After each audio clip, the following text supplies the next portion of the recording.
한동안 정준영 승리 사건으로 굉장히 바빴는데요. 요즘 최근에 그 기자들 근황을 한번 들어볼까요?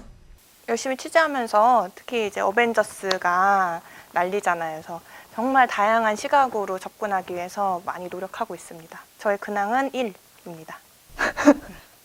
칸 영화제를 얼마 앞두지 않아서 이제 그 관련해서 여러 가지 준비와 그리고 뭐 여러 가지 공부도 열심히 하고 있습니다. 요새 사실 조금 개인적인 근황은 제가 막 술을 좋아하는 편은 아닌데 그런 자리가 좀 많았어서 어제 술자리는 누구랑 한 거예요? 개인적인 친구들 자리였어서 아니 개인적인 술자리를 힘들다고 하면은 예 힘들 수 있지 않을까? 소리 나는데. 아니 나는 어제도 일 관련한 술자리인 줄 알았는데 재밌게 노는 거 좋은 거예요. 놀 땐 놀고 일할 때는 일합시다. 자, 그러면 조현주 기자의 최애 기사부터 먼저 들어볼게요. 네, 저는 뭐 하시나요? 타노스 핑거스네. 그럼 핑거스냅입니다. 손가락 한 번만 튀겨도 자 제로 사라질 수 있습니다, 여러분들 조심하세요.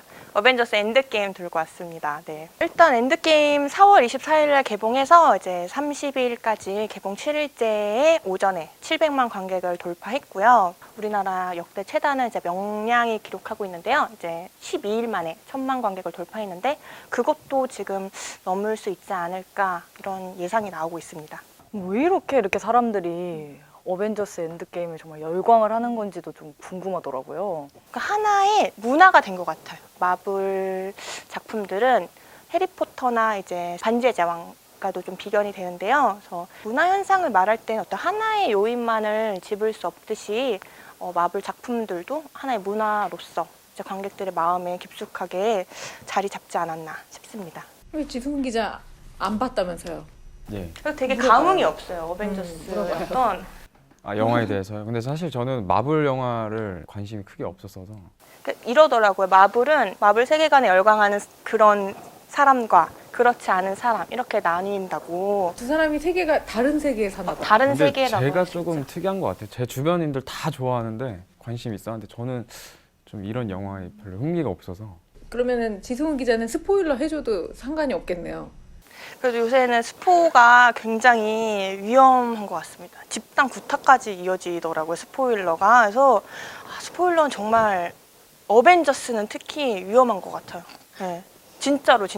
네. 뭐 말이 나와서 그런데 이제 스포가 많이 이루어지고 있는 것 같은데 그거에 대해서는 좀 피해를 줄이려면 예방책이라든지 뭐 그런 게 있는지. 법적 제재 없나요 혹시? 뭐 법적으로 처벌을 좀 받는다든지 왜냐면 저작권이 저작권 요새 굉장히 저작권이 지금 반성현 기자가 저 처벌하려고 그래요.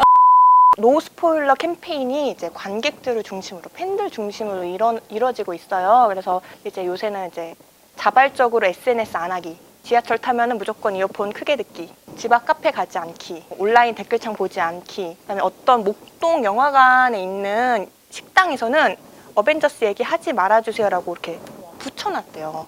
네, 그 정도로 지금 노 스포일러 캠페인이 굉장히 전 세계적으로 확산이 되고 있습니다. 다 보고 나서 스크롤까지 기다리는 게 좋을까요? 안 기다리는 게 좋을까요? 일단 쿠키 영상이 없어서 좀 시간이 없으신 분들은 굳이 마지막까지 기다릴 필요는 없는데 이제 중간쯤 가면 이제 소개를 해줘요. 원년 히어로들 아이언맨이라든지 뭐 블랙 위도우, 캡틴 아메리카, 헐크, 토르, 호크아이 이렇게 6명을 큰 이미지랑 사인이랑 해가지고 보여주거든요. 저는 그거는 놓치지 않으셨으면 좋겠어요.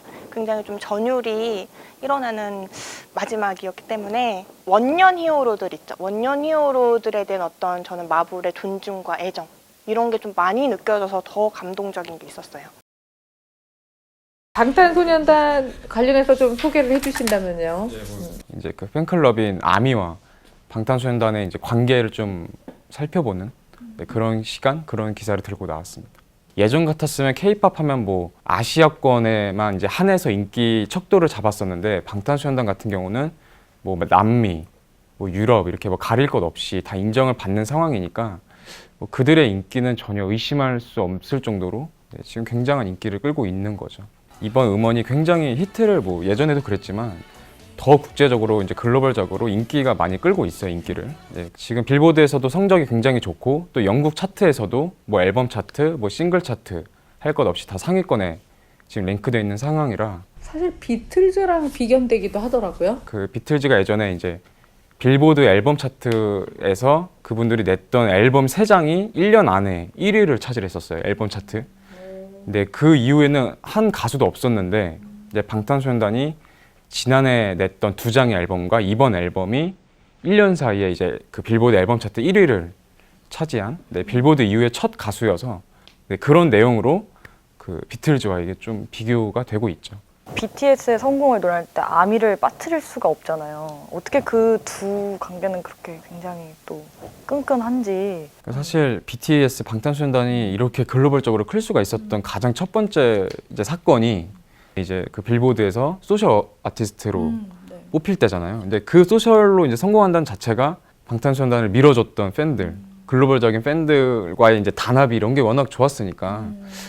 또 방탄소년단도 팬들에게 그런 큰 감사함을 아직까지도 갖고 있고 자신들을 키워준 사람들은 다른 누구도 아닌 이제 아미 팬들이라고 생각을 하니까 그 둘 사이의 관계는 뭐 어느 타 아이돌 가수들보다도 훨씬 더 끈끈하다고 볼 수 있죠. 근데 제가 되게 놀란 게 당직할 때 이제 기사를 하나 썼는데 그게 BTS가 이제 아미를 위해서 뮤직비디오 버전을 새로 낸 거였어요. 되게 좀 놀랍더라고요. 이제 팬들은 뭐 그런 얘기도 하더라고요. 이게 조회수가 분산이 되면 가수한테 별로 안 좋은데 이렇게 내는 걸 보면 정말 팬 사랑이 남다른 것 같다. 뭐 이렇게도 얘기를 하는데 이제 또 말씀하신 것처럼 이제 그 아미 팬들을 위해서 이제 미공개 영상들을 이제 좀 첨부를 해서 새로 뮤직비디오를 냈어요. 또 가장 눈에 띄는 거는 아미라는 그 글자가 뮤직비디오 안에 극장이 나오는데 거기에 아미라고 이제 적혀 있어요. 또 그런 것도 다 팬들을 위한 좀 이렇게 메시지가 아닌가. 그 영화 담당 기자들도 방탄소년단 아나요? 저는 방탄소년단 직접적으로 인터뷰도 해봤습니다.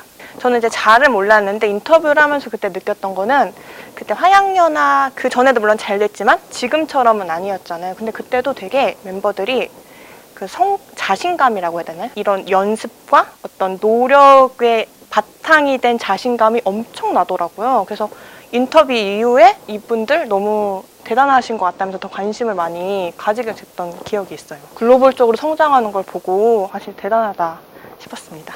성과가 앞으로 어디까지 갈 것 같은지 뭐 예측한다면요? 이 방송 전에 아까 말씀드린 것처럼 5월 2일 날 빌보드 뮤직 어워즈에서 무대를 쓰고 미국, 브라질, 뭐 영국, 프랑스, 일본까지 해서 5개국으로 이제 월드 투어를 하고 그러다 보면 뭐 성과는 뭐 사실 이미 워낙 많은 큰 성과를 이뤄내서 그냥 많은 글로벌 팬들과 만나는 게 성과가 아닐까. 여기서 뭐 어떤 걸 더 바랄까요? 방탄 분들에게.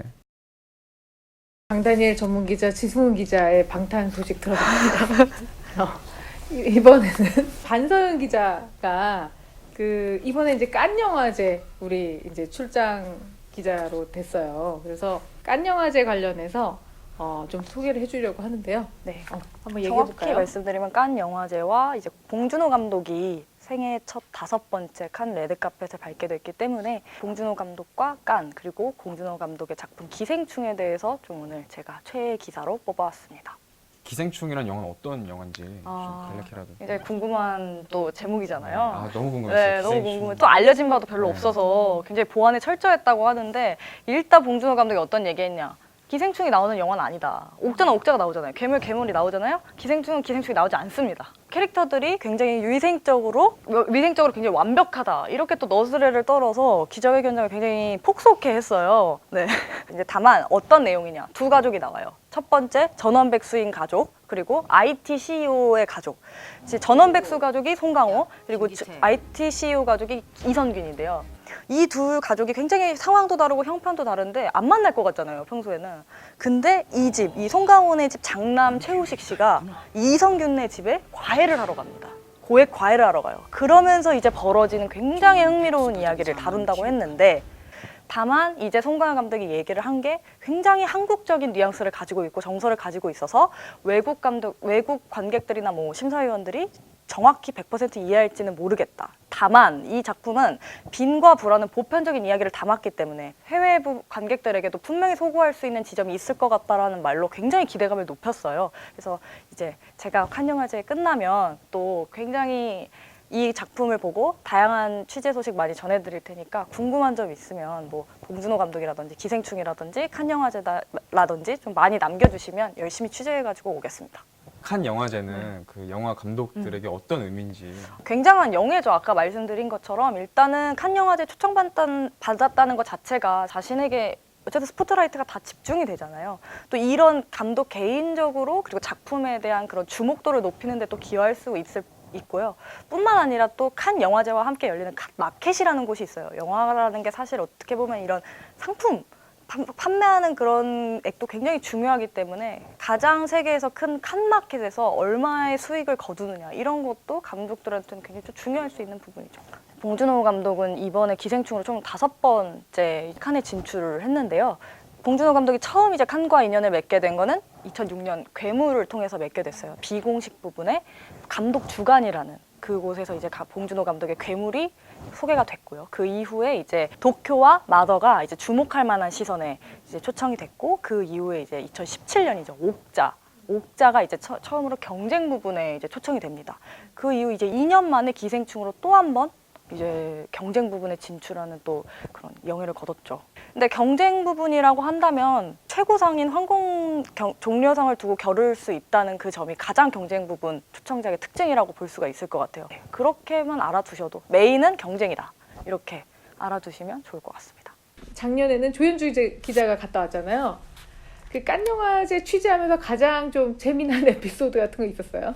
제가 작년에 저는 칸 영화제를 갔다 왔는데 처음 갔었어요. 그래서 기대를 하고 갔는데 이제 경쟁 부분 작품을 이제 기자들이 보러 갈 때도 드레스를 입어야 된다는 거여서 드레스 좀 약간 평소엔 잘 안 입는 거라서 좀 거부감이 들었는데 이제 안 입으면 안 들여보내준다고 하더라고요. 그래서 안전한 드레스는 아니고 좀 느낌만 살려가지고 이렇게 입고 이제 좀 레드카펫을 걸어서 가거든요. 그래서 좀 기분이 조금 남다르더라고요. 그런 게 좀 기억에 남습니다.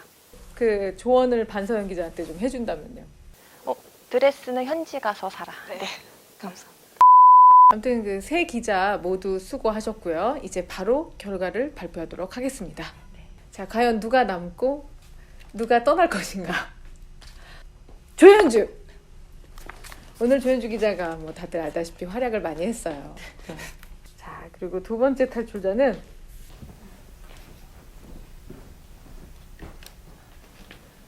나도 이 순간이 정말 너무 긴장돼요. 여기는 나가라는 거고 여기만 잡힌 거예요 오늘은. 오늘 반서연 기자가 잡힌 거는 어차피 칸 영화제 때문에 한 번 더 출연할 것 같아서 예상한 결과기 때문에 오늘 무슨 얘기를 한지 모르겠네요. 저 너무 질문이 왜